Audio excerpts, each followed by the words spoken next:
సహోదరి సహోదరులారా, ప్రభువైన యేసుక్రీస్తు నామములో హృదయపూర్వక వందనాలండి.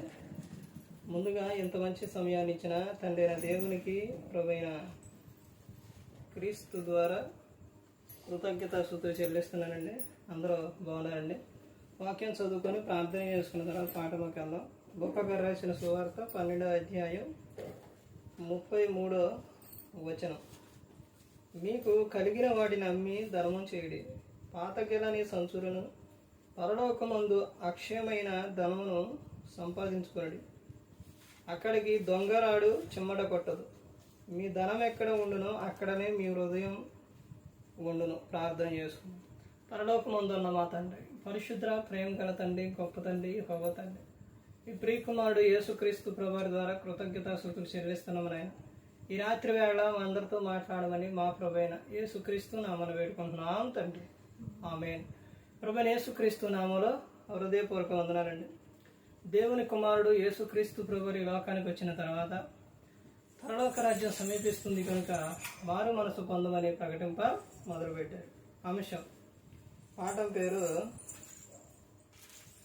అక్షయమైన ధనం. అక్షయమైన ధనమును సంపాదించుకున్నాడు. అక్షయమైన ధనమును సంపాదించుకున్నాడు. ఈ అక్షయ అంటే ఇందులోనే ఉన్న అర్థం ఏంటంటే ధనం అని అర్థం.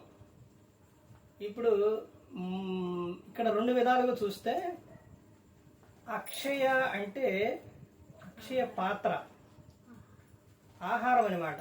అది ఎలాగంటే ఇప్పుడు అన్యులు కనుకోండి, వాళ్ళు ఎలా చూస్తారంటే అక్షయమైన పాత్ర, వాళ్ళు ధనము లేకపోతే అదొక విధంగా గొప్పగా చూస్తారనమాట.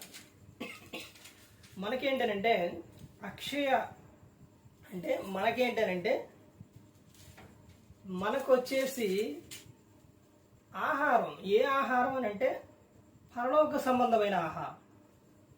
అలాగే అక్షయ అంటే మనకు అక్షయమైన ఆహారం సంపాదించుకునే అక్షయమైన ఏమని చెప్తున్నారంటే ధనమును సంపాదించుకున్నాడు. ఎన్ని విధాలుగా ఉందంటే అక్షయమైన ఆహారం, అక్షయమైన ధనం చాలా ఉంది. అక్షయుడగు అది దేవునికి కూడా దేవుని పేరు అక్షయుడు, అక్షయత, అక్షయతను, అక్షయమగు కిరీటం, చాలా ఉన్నాయి, చాలా చాలా ఉన్నాయి అన్నమాట. ఇప్పుడు ఇక్కడ మనం ఈ రోజున మనం చూసుకునేది ఏంటంటే అక్షయమైన ధనమును సంపాదించుకున్నాడు. ఈ లోకంలో మనం ధనం సంపాదించామనుకోండి, డబ్బు సంపాదించామనుకోండి, అది ఏమవుతుంది? ఖర్చు అయిపోతుంది. ఇంకా సంపాదించామనుకోండి ఏమవుతుంది? ఏమవుతుంది తెలుసు, ఎక్కువ సంపాదించుకున్న వాళ్ళకే కోటేశ్వరులు అంటే వాళ్ళు ఎక్కువ ధనం సంపాదించుకున్న వారికి ఏమైపోతుందంటే ఆ ధనం తుప్పు పట్టిపోతుంది. అంటే దాన్ని అంటే ఇప్పుడైతే అంత కార్డులు గట్ట ఇవన్నీ మొత్తం వచ్చాయి కానండి, ఇదివరకే కాగితాలు ఉండేవి కాబట్టి ఆ కాగితాలు బూజు పట్టడం, తుప్పు పట్టడం లేకపోతే ఇవన్నీ జరిగాయి అన్నమాట.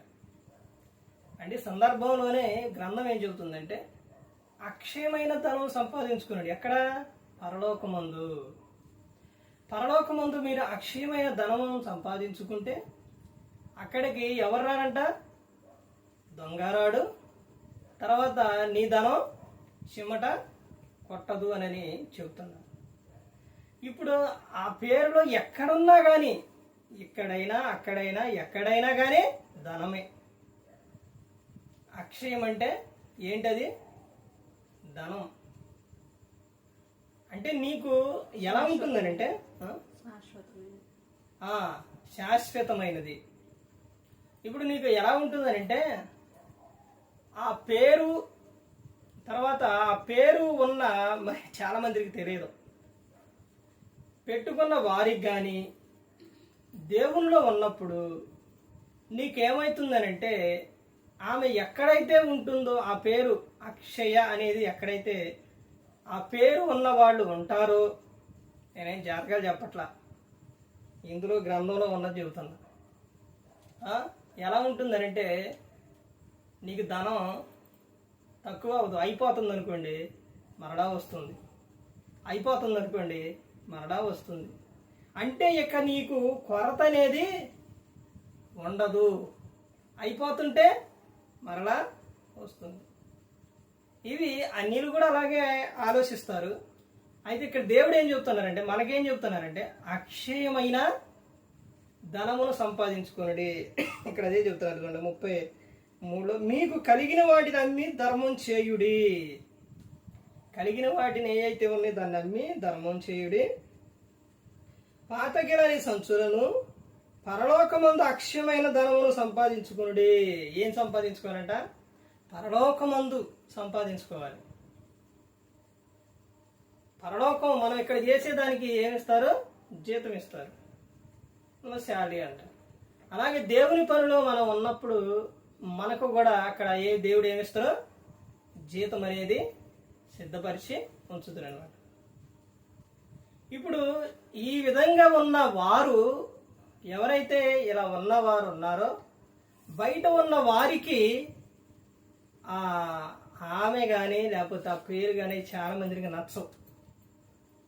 కానీ అందులో ఉన్న అర్థం నువ్వు తెలుసుకుంటే, ఆ పేరులో ఉన్న పవరో ఆ పేరు పెట్టుకున్న వారి గురించి నువ్వు తెలుసుకొని ఉంటే, అది ఆలోచిస్తే నువ్వు తెలుసుకుంటే అది ఎలా ఉంటుందంటే అద్భుతంగా ఉంటుంది. కానీ అవి లోక సంబంధులు అనుకోలేరు, లోక సంబంధులు తెలుసుకోలేరు.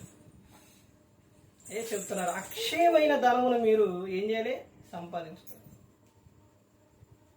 ఇప్పుడు అక్షయ్ అనే పేరు ఉన్నప్పుడు ఆ పేరు పెట్టుకున్న వారు కానీ అది ఎలా ఉంటుందంటే చాలా అద్భుతంగా ఉంటుంది. తర్వాత ఆ అక్షయమైన ధనం మనం ఎక్కడ సంపాదిస్తున్నాం దాన్ని ఏమైపోతుంది? ఖర్చు అయిపోతుంది.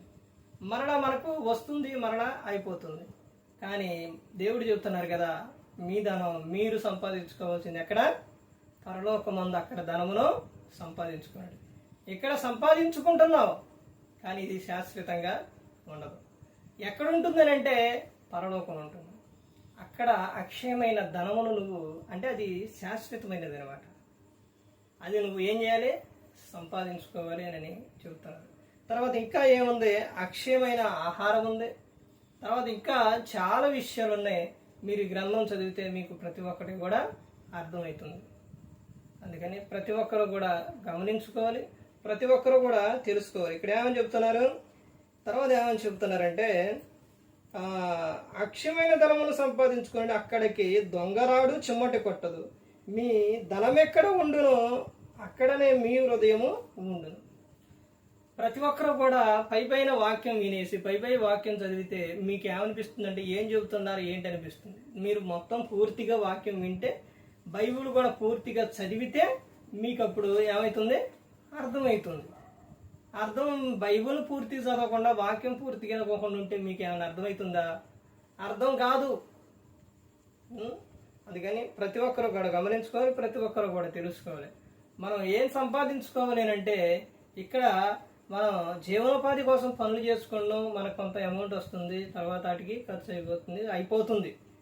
ఇక్కడ జీవితం అయిపోతుంది. కానీ నువ్వు శాశ్వతంగా ఉండే లోకం ఉంది, పరలోకం.